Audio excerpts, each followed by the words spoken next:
You're watching E.T.N. Entertainment-related new, entertainment-related discussion. Share and subscribe. Hey guys, welcome to Entertainment Talk Nation. This is Rob. This video, we're going to do our review for Black Mirror Season 5. And Black Mirror is a fantastic show on Netflix. It's one of the few shows that I have watched consistently, and it's had some of the best content on that whole platform. And season 5, I thought was a solid season. It had only 3 episodes, but we know if you watch Black Mirror, you know that there's not many episodes on each season. I think the first season was 3 episodes. I think the last season might have been 5 episodes, and that's probably the maximum. This season, we got 3 episodes, each titled Striking Vipers, Smitthereens, and Jack, Rachel, and Ashley 2. Rachel, Jack, and Ashley 2. Now, the first episode stars Anthony Mackie, and this episode was really a mind bender because it starts as just a normal story where, and I won't give anyone any spoilers, even though by now I think most people have seen it already. But basically, what happens is we see him and his girlfriend in a club, and they're having fun, and a friend that they are roomed with is also there. They're having fun, and you know, they go back to their apartment. Anthony Mackie's character makes love to his girlfriend, and then he comes out to get a drink, and his friend entices him to play a game called Striking Vipers. Now, this is basically Black Mirror's version of Street Fighter, and his friend uses a character named Roxy. He uses a character named Lance, and they play, no big deal, right? So 10 years later, we see that Anthony Mackie has married his girlfriend. Things are good. And his friend comes by who I hadn't seen in a while, and he gives him for his birthday the most updated version of the newest Striking Vipers game with virtual reality. And they finally play that night on his birthday, and they go into the game, and it's one of the coolest things I have ever seen on the show. It was so cool to see them in the game as their characters fighting each other. And then things take a little bit of a twist, and that's where I'm going to avoid the spoiler. But throughout the episode, there's an addiction that him and his friend have to this game, and they go on playing until the point where it starts to alienate Anthony Mackie from his wife, and she takes note, and then she's wondering whether or not he's cheating, things of that nature. After a while, he starts cutting himself off from the game to get his marriage right, and you know, they have another child, and things seem to go well. But on the other end, his friend is really suffering from the lack of togetherness and camaraderie that they had playing the game, and among other things. And finally, we go back to his birthday again. Another year has passed, and his wife invites his friend over for his birthday, much to the surprise of Anthony Mackie. And they kind of go at it. You know, they have a bit of an argument. You know, he didn't want to see him there. He kind of wanted to keep his distance from his friend so that way he could concentrate on his marriage.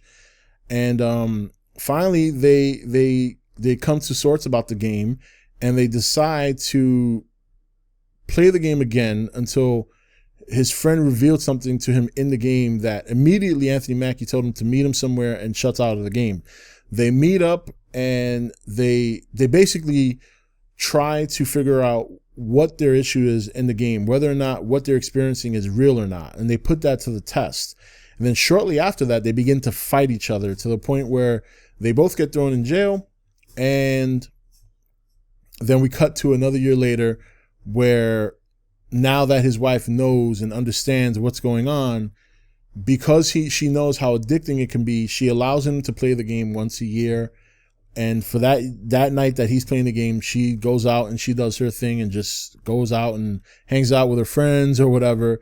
Again, that's the gist of the episode, but it's what the core story is in the center regarding the game that really is what makes the episode kind of like, oh, what the hell? So even though I gave you a gist of how the episode is, I kept out the main part of the story that would be considered a spoiler, and also there are other details that I didn't want to get into. I just kind of gave you the gist of the episode, but it's a very good episode. It's very mind-boggling and very well acted, especially by Anthony Mackie. So if you haven't seen the episode of that, check it out, and then ask your friend if they want to play Striking Vipers. Now, the next episode is very, very sad. It's an episode called Smitthereens, And it's really about social media and the effect social media has on people, to the point where they just can't seem to get away from it, even while doing things that require 100% of their attention. Like, for example, driving. And I won't give too much away on this one either, but it's basically about a man who drives like an Uber. It's Black Mirror's version of Uber called Hitcher. And he's got some issues. He's been through a lot of stuff, and he goes to a group, and in the group he meets a woman that tells him about her daughter and a tragic accident that happened. Considering the group he goes to and all the sad stories he hears, on top of all the personal anguish he's gone through, he kind of snaps and he kidnaps somebody and holds them hostage. And while this sounds horrible, you begin to learn, and the story begins to unravel about exactly what this man went through.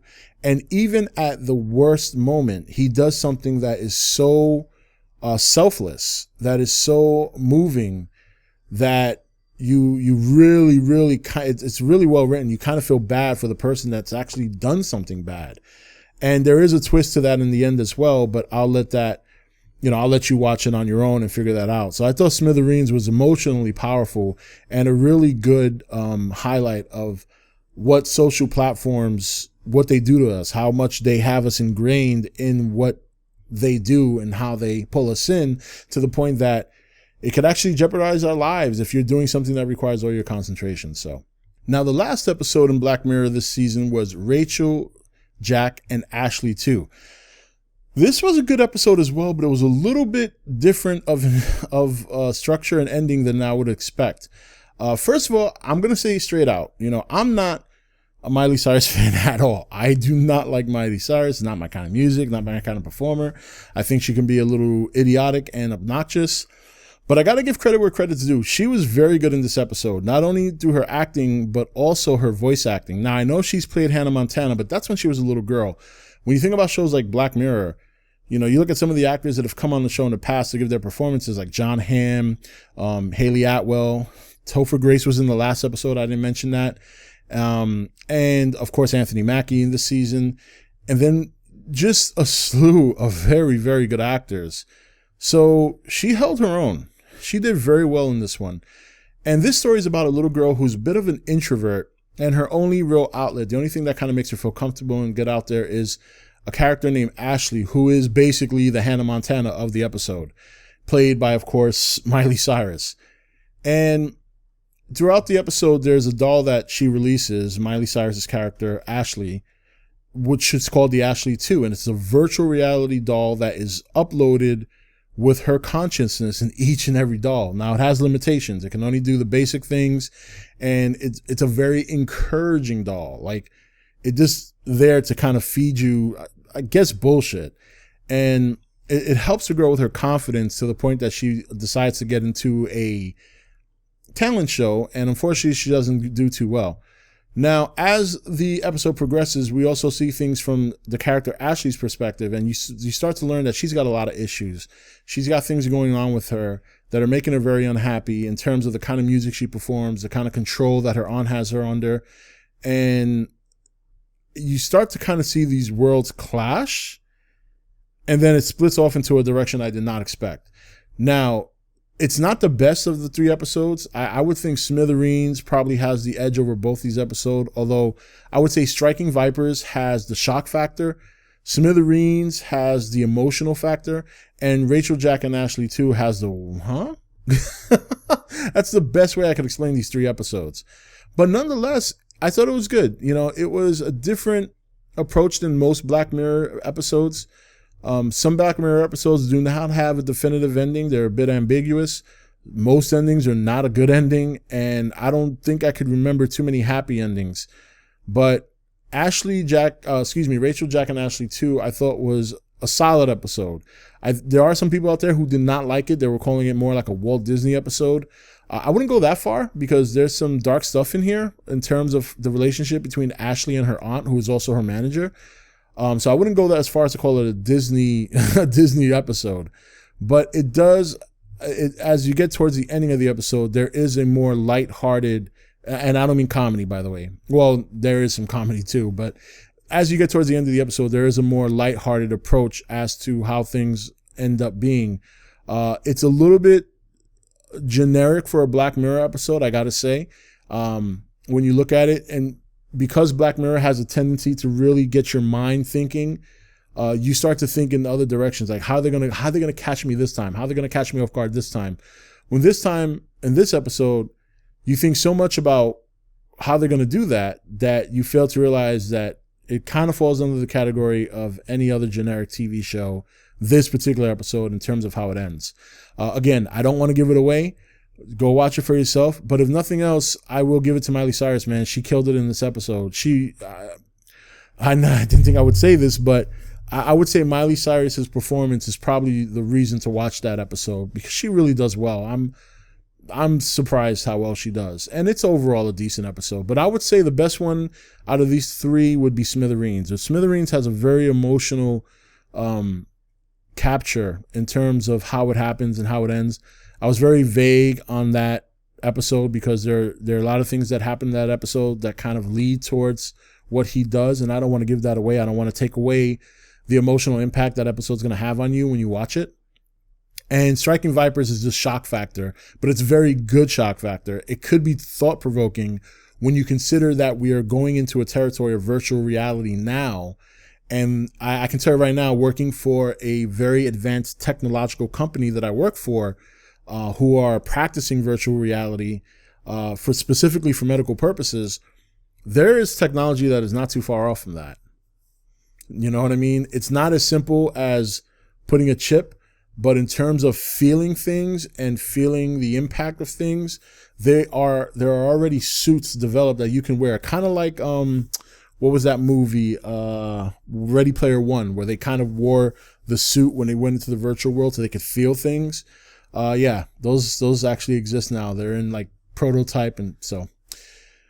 Yep. But anyway, guys, that's it for my season 5 of Black Mirror review. I hope you enjoy it. I hope you enjoyed the season. Let me know in the comment section how you felt about these 3 episodes. And I know this review is very late, but I love the show. And because I definitely want to get back into doing reviews, I want to start off with something maybe everybody saw so I can hear what because I need to practice my format again.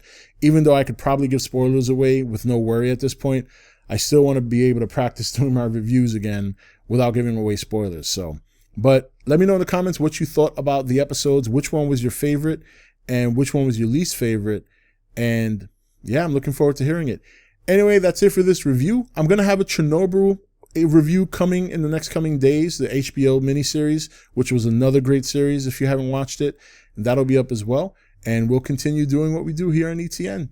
All right, guys, that's it. This is Rob signing off for E.T.N, where we don't do news, we just talk entertainment. Take it easy. Thank you for watching E.T.N. Click here to watch more content. Don't forget to leave a comment. Also, make sure you like and share this video. If you want to know when the next video is up, click the notification bell next to the subscribe button. And most of all, make sure to click that subscribe button for regular content.